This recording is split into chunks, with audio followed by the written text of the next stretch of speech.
Barangay Ginebra San Miguel magpapalit na ng import at kukunin si KJ McDaniels para palitan si Riley Grigsby at Magnolia Hotshots. Nagkaroon na ng legit na big man sino kaya ito, at bago tayo magsimula huwag kalimutang mag-subscribe at like para lagi kang updated sa mga latest upload natin. Salamat! Matapos matalo ng Barangay Ginebra San Miguel sa kamay ng Magnolia Hotshots, kitang-kita kung paano talaga nag-struggle ang Barangay Ginebra import na si Riley Grigsby dahil sa depensa na pinakita ng Magnolia Hotshots. Gumawa lamang ito ng 12 points sa buong laro nila para maging dahilan para matalo sila.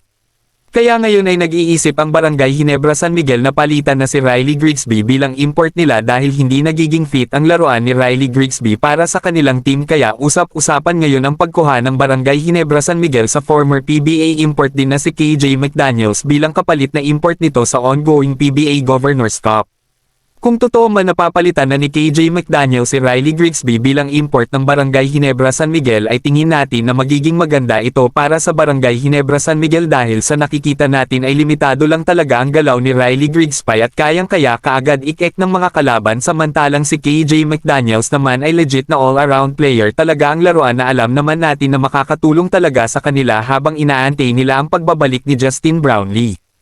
Kung kayo ang tatanungin mga ka-Lloyd Sports Zone, sa tingin nyo dapat na ba talagang palitan ni KJ McDaniels si Riley Grigsby bilang import ng Barangay Ginebra? Comment na. Lipat naman tayo sa kabilang balita. Magnolia Hotshots sa wakas nakakuha na ng legit na big man para sa kanilang team. Sa naging laban ng Magnolia Hotshots kontra sa Barangay Ginebra San Miguel, kitang-kita na nakahanap na talaga ng legit na big man ang Magnolia Hotshots sa katauhan ng 6'9" big man na si Clifford Hopia para sa team nila.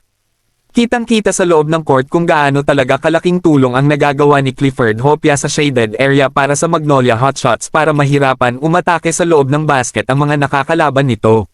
Si Clifford Hopia ay kinuha ng Magnolia Hotshots bilang isang free agent ngayon conference para magkaroon sila ng isang big man na makakatulong talaga sa lineup nila dahil alam naman natin na big man talaga ang matagal ng kakulangan sa lineup ng Magnolia Hotshots, kaya masasabi natin na good move talaga ang pag-sign ng Magnolia Hotshots sa 6'9" big man na si Clifford Hopia para sa kanila. At bago matapos ang ating video huwag kalimutang mag-subscribe at like para lagi kang updated sa mga latest upload natin. Salamat!